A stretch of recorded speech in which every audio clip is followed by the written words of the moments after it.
আজ আমরা বানাবো ধাবা স্টাইল ডিম তড়কা। তাহলে চলুন কিভাবে বানাই সেটা দেখে নিই। এই তড়কাটা খুব সহজেই বাড়িতে দোকানের মতো করে বানানো যায়। চাইলেই আমরা ডিম ছাড়াও এই তড়কাটা বানাতে পারি। এটা বানানোর জন্য এখানে 3 রকমের ডাল নিয়েছি। আপনারা চাইলে আরও অন্যান্য ডালও এতে মিক্স করতে পারেন। এখানে 3:2:1 মাপে আমি ডালটা নিয়েছি এবং ডালটাকে 4 থেকে 5 ঘন্টা ভিজিয়ে রেখেছিলাম। এরপর প্রেসার কুকারে সব ডালগুলো দিয়ে এতে পরিমাণ মতো জল দেব এবং নুন এবং হলুদ পরিমাণ মতো দিয়ে এটাকে 4 থেকে 5টা সিটি দিয়ে নেব। যত ভালোভাবে ডালটা সিদ্ধ হবে তত ভালো টেস্ট হবে তড়কাটার।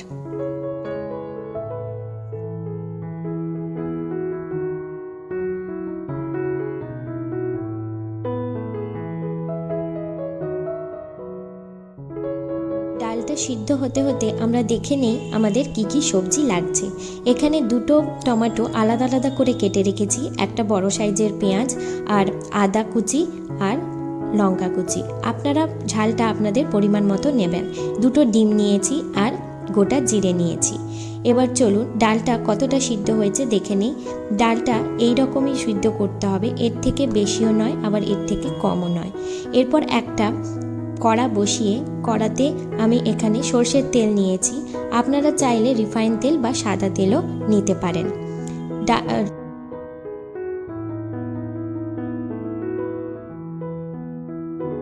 এখানে তেলটা ভালো করে গরম হয়ে যাওয়ার পর জিরেগুলো দিয়ে দেব।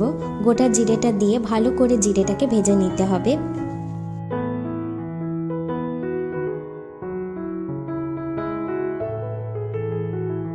ভালো করে ভাজা হয়ে গেছে। এরপর আমরা পেঁয়াজটা দিয়ে দেব। পেঁয়াজটাকেও ভালো করে ভেজে নিতে হবে, হালকা লাল লাল করে পেঁয়াজটাকে ভেজে নিতে হবে। এরপর আমরা দিয়ে দেব টমেটোটা, একটা বাটির টমেটোটা দিয়ে দেব। ভালো করে টমেটোটা দিয়ে ভেজে নিতে হবে। টমেটো আর পেঁয়াজটা ভালো করে ভেজে নেওয়ার পর লঙ্কাটা দিয়ে কিছুক্ষণ ধরে ভেজে নিতে হবে, যাতে ঝালটা খুব একটা না বেরোয়, কম করেই ঝালটা বেরোয়। এরপর 2টো ডিম আমি এখানে দিয়ে দিয়েছি। আপনারা চাইলে ডিমের পরিমাণ বেশিও করতে পারেন, আবার একটা ডিমও দিতে পারেন। আবার যদি আপনারা ডিম ছাড়া করতে চান ডিম নাও দিতে পারেন। ডিমটা দিয়ে ভালো করে এটাকে ভেঙে ভেঙে ছোট ছোট টুকরো করে ঘেঁটে নিতে হবে, যাতে সবজিগুলো এবং ডিমটা ভালোভাবে একটার সাথে আরেকটা গায়ে গায়ে লেগে যায়।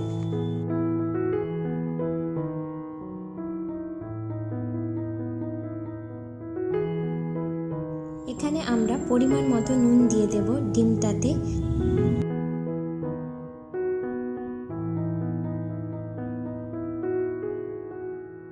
ডিমটা দেওয়ার পর 2-3 মিনিট ধরে ভালো করে এটা ভেজে নিতে হবে। অন্য একটা পাত্রে আপনারা এটাকে তুলে রাখতে পারেন, অন্য কড়াতেও করতে পারেন। আমি এখানে ওই একই কড়াতে করলাম।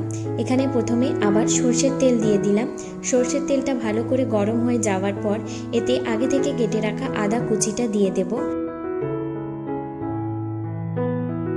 আদাটা খুব ভালো করে ভাজা হয়ে যাওয়ার পর আমাদের যে আরেক বাটি টমেটো ছিল ওটা দিয়ে দেব। ওটা দিয়ে ভালো করে একটু ভাজা ভাজা করে নেব।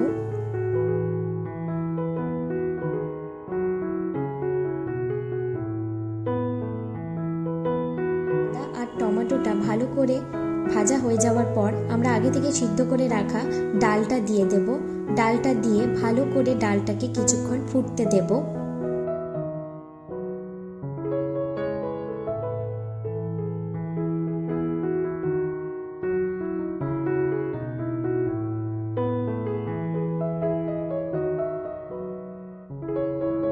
ডালটা 2-3 মিনিট ফুটে যাওয়ার পর এখানে আমরা পরিমাণ মতো হলুদ গুঁড়ো, সাথে জিরের গুঁড়ো এবং লঙ্কার গুঁড়ো দেব। দিয়ে ভালো করে ডালটার সাথে এটাকে মিক্স করে দেব। তারপর আরও 1-2 মিনিট ফোটাবো।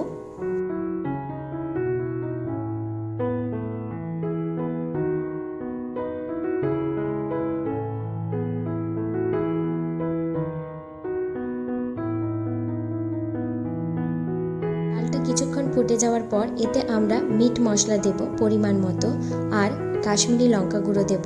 কাশ্মীরি লঙ্কা গুঁড়োটার ঝাল অনুযায়ী আপনারা যেরকম ঝাল খান সেই মতো দেবেন। এরপর এটাকে আরও 1 থেকে 2 মিনিট ফুটতে দেব।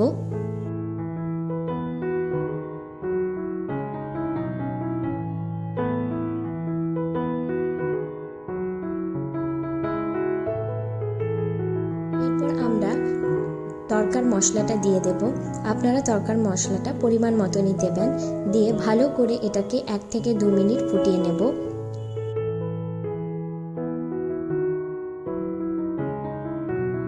এরপর আমরা এতে আগে থেকে বানিয়ে রাখা ডিম ভুজিয়াটা দিয়ে দেব এবং ভালো করে ডালের সাথে ডিম ভুজিয়াটা মিশিয়ে দিয়ে 2 থেকে 3 মিনিট ফুটিয়ে নেব।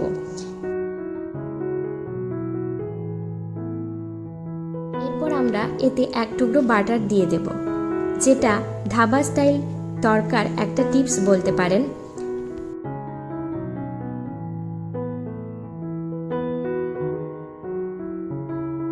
1 মিনিট মতো তরকাটাকে ফুটিয়ে নিলেই আমাদের তরকা রেডি হয়ে যাবে। এই তরকাটা আপনারা চাইলে এমনিও খেতে পারেন এবং গরম গরম রুটির সাথেও এটা পরিবেশন করতে পারেন।